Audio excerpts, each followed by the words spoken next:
I'll be talking about cracking the code today. That seems kind of cryptic, but really what it is understanding national accounts. And I took an approach for more specifically in private label wine, but a lot of what I'm going to be talking about is really across the board for national accounts. Ben, of course, was speaking to sales in more general. I'll be speaking to sales more specifically to this breed of very interesting on-premise chain buyers. And if any of you guys work with these chain buyers, you know that they are relationship people, right? It takes time, effort, and very specific knowledge. So let's go through. If I can understand how to use this first. There we go. So my name's Adam Billings. I work at My Agency. We're a full-service beverage agency. And we have been working on national accounts for probably almost 20 years now. And when I started with this company, about 15 years ago, we had lodging clients. That was kind of our,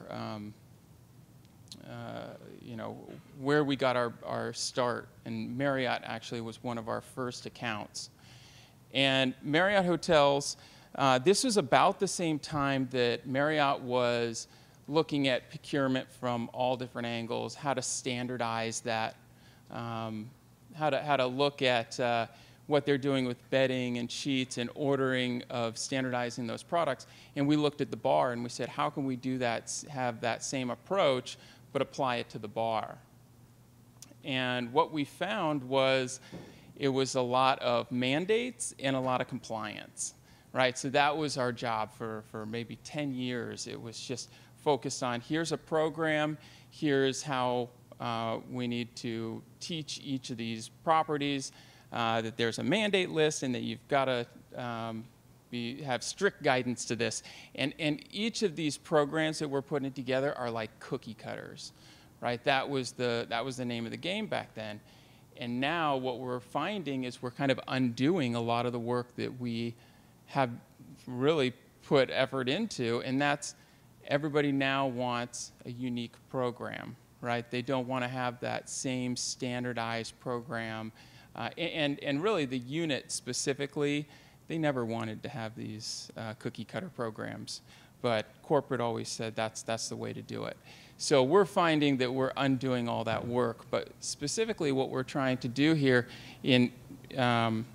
is make a creative custom program for them.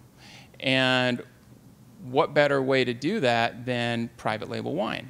Right, you're not increasing your SKUs, you're not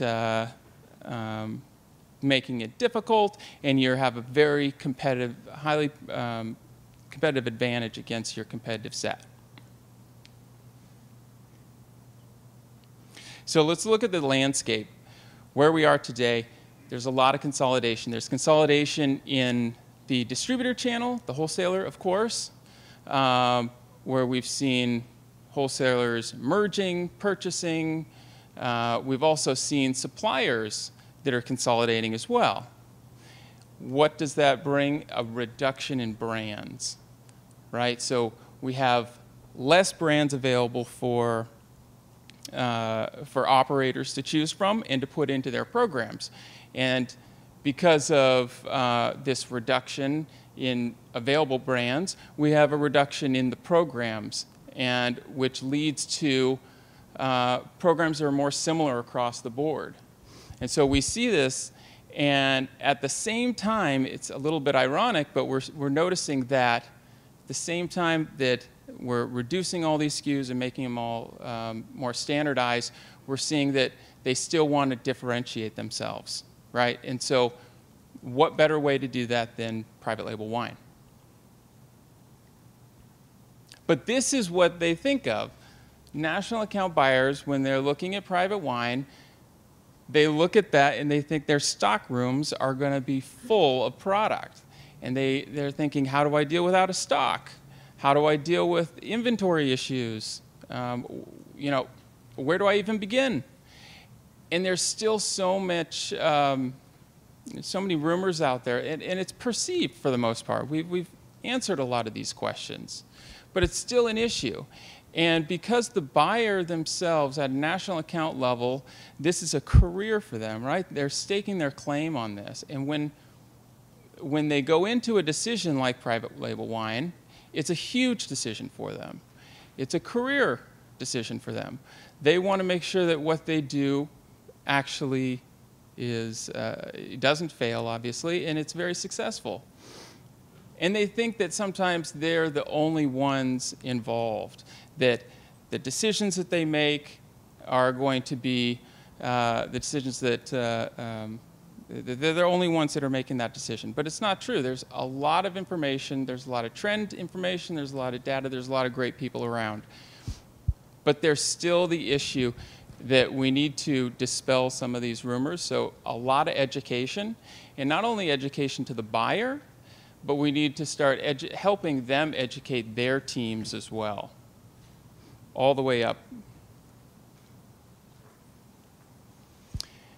And so, and I have a story for you. So I walked into my favorite liquor store, and I was picking out a couple items, and I walked over to check out. And at the front, there's an end cap, and I saw my favorite bourbon. And I was looking at it, I'm like, wow, it looks a little different. There's something different about it. Maybe it's a you know, different version or a special edition, something like that.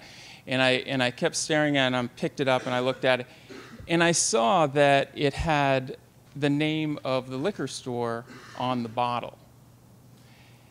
And I was thinking to myself, I'm like, well, you know, I really like this liquor store.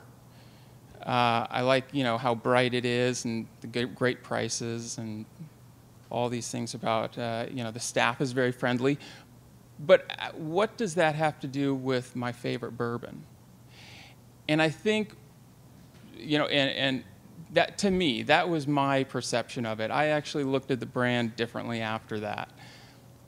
I don't know if it sold well. I don't know if it was a success or not. But I looked at that and I said, that was not the right brand. That was not the right co-branding experience. And so when we talk to our clients, our national account clients, about private label wine, we talk about having the right brand. And we also talk about having the right positioning. So, and those are self-explanatory for the most part. You want to make sure that that you have trend data, that you have brand information, that you have smart people around you. But I think all of that also, you know, you have to take in consideration the right timing, right? So the timing is so important. A lot of these projects can take 6 weeks, 8 weeks just to develop them. And when you have a timeline and that timeline gets pushed back, then that window of execution changes. And so when we talk to our clients about private label wine, it's always right brand, right positioning, and right timing.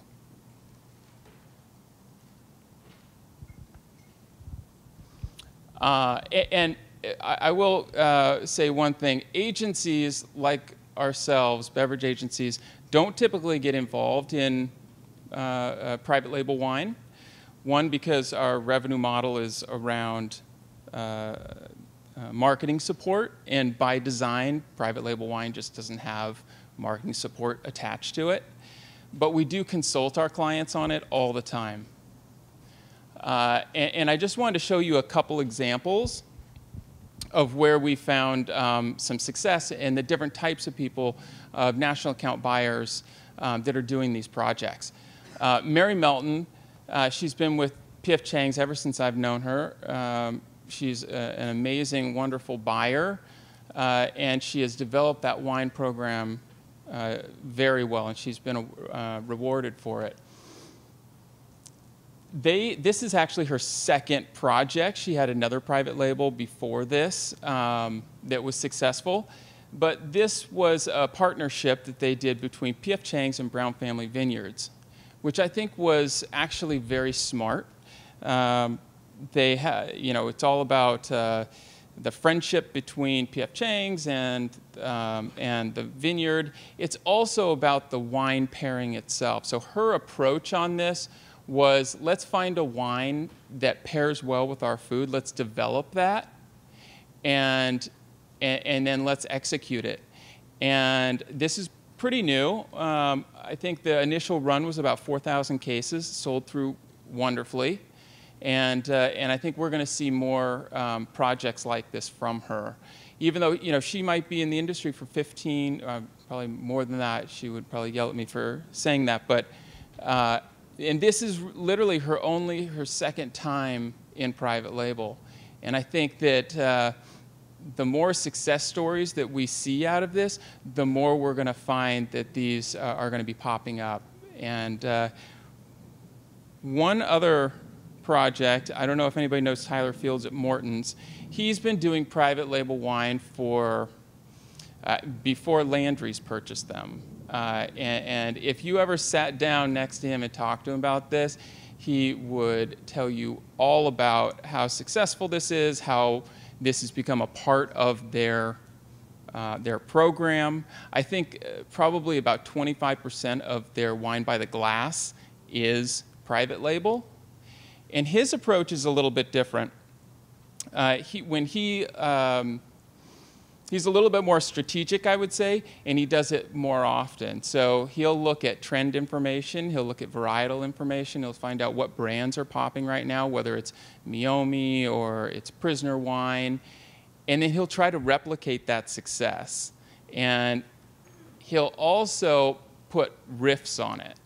So wildly successful in this. I think that he's one of the national account buyers that gets it and that is a big proponent of it.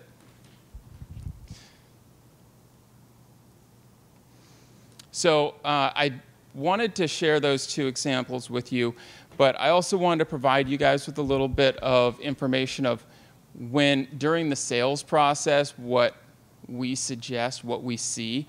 We have, I have probably been through enough presentations to probably do a couple of them myself. And it is, it's tedious.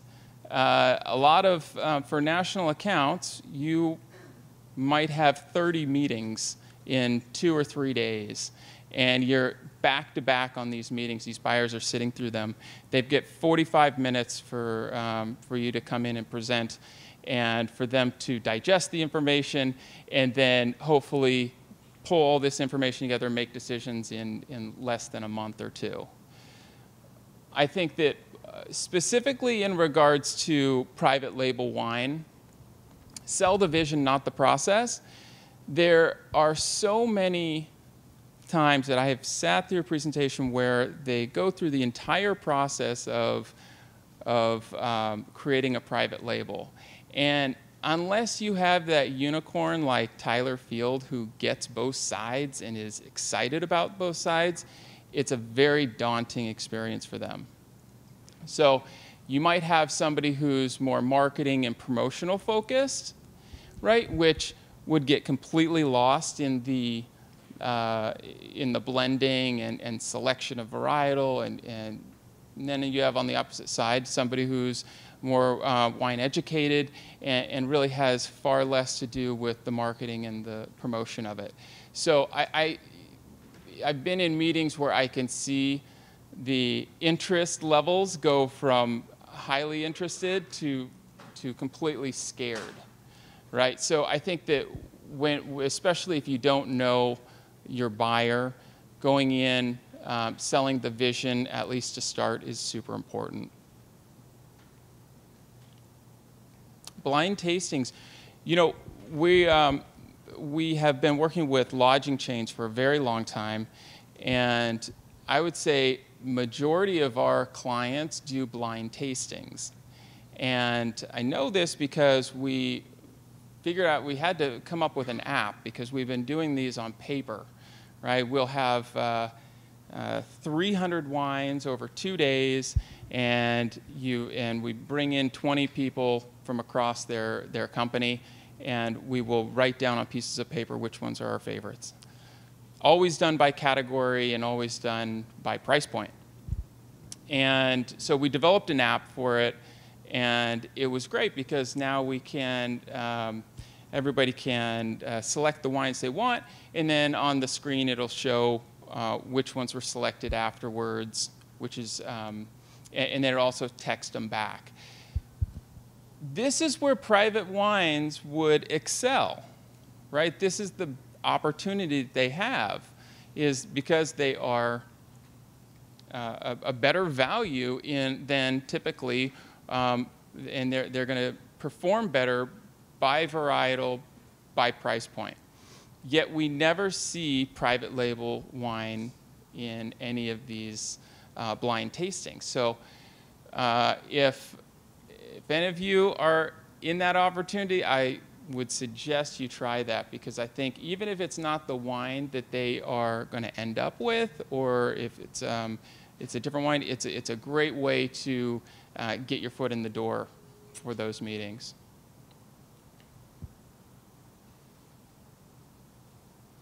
And this is my last slide. I must have been a little sentimental. My daughter just turned 3 yesterday, so sorry for this slide. But building a lasting relationship. This is a relationship business. Specifically in private label wine, there's a lot of trust involved.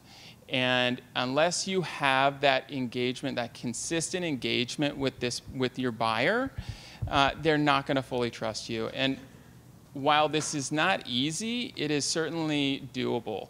And whether it is a phone call once a month, or it is an email where you're sending them trend information on a regular basis, it's that consistent engagement, because you don't want to have that one time per year that you spend 45 minutes with them presenting to them to be the one time that you actually communicate with them.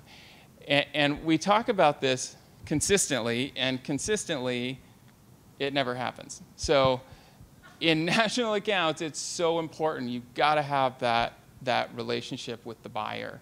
And it's not time wasted either, because in national accounts, while they might be in that job and move to another company, it's typically going to be in national accounts, and they're typically going to go to another national account buyer position.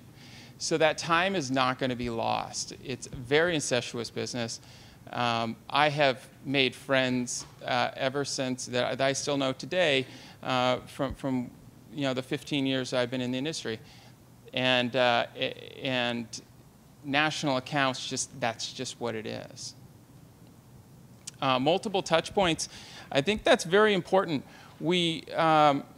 Whether your buyer is, you're in the process of selling to them, or you're in the process of implementing, you need to have multiple people that you're talking to about this. This is not one person making one decision. This is an organization making that decision.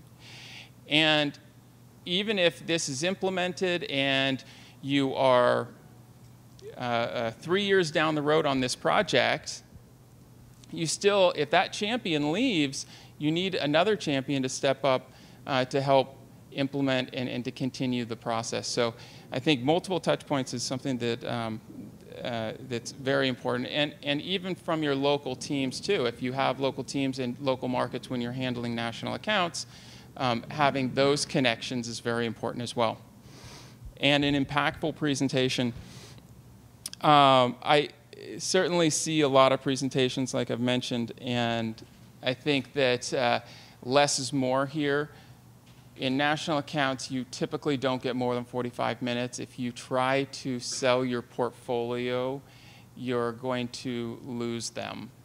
One of my favorite suppliers in national accounts, very successful, he would always have his dirty dozen, right? So think of something, it doesn't have to be that, but something where you can come up and say, here are my priorities, right?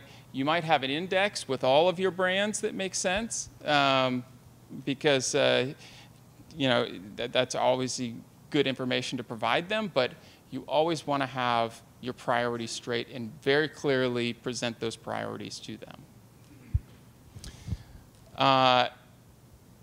IMI agency, and I'll leave you with this. IMI agency, we work with national accounts. We have account managers that are specifically work on every one of our accounts. If you're having a hard time, if you look at our website and you look at our account list and you want to get into any of those accounts, reach out to us. We have the information. We know when the RFP process is. We know what the buyers are looking for, and we can help you get that meeting, right? So it's really that simple. Use our team and get that meeting with the buyer. That's all my time. Does anybody have any questions? Yes. What typically comes first, the relationship or the engagement with a specific chain, or the specific product or brand? Yeah, I guess that depends on if your company has a relationship with them already. I think that the first step is obviously presenting to them, so getting a part of the RFP process, and then building your relationship from there.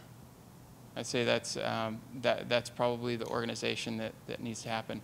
We're actually working on an RFP tool right now because we feel that the RFP, this is a little side shoot, but the RFP process today is very disorganized. If you have 50 different national account clients, you're typically going to have 50 different ways to submit your brands to them. It's a big challenge.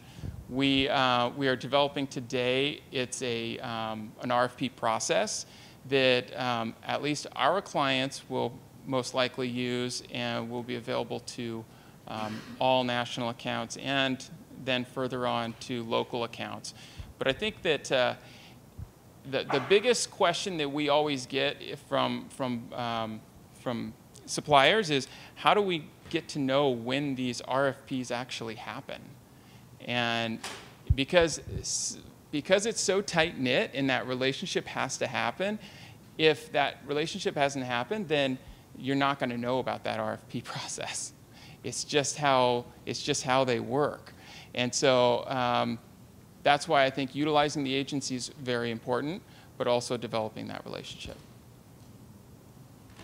Is there any other questions? Excellent.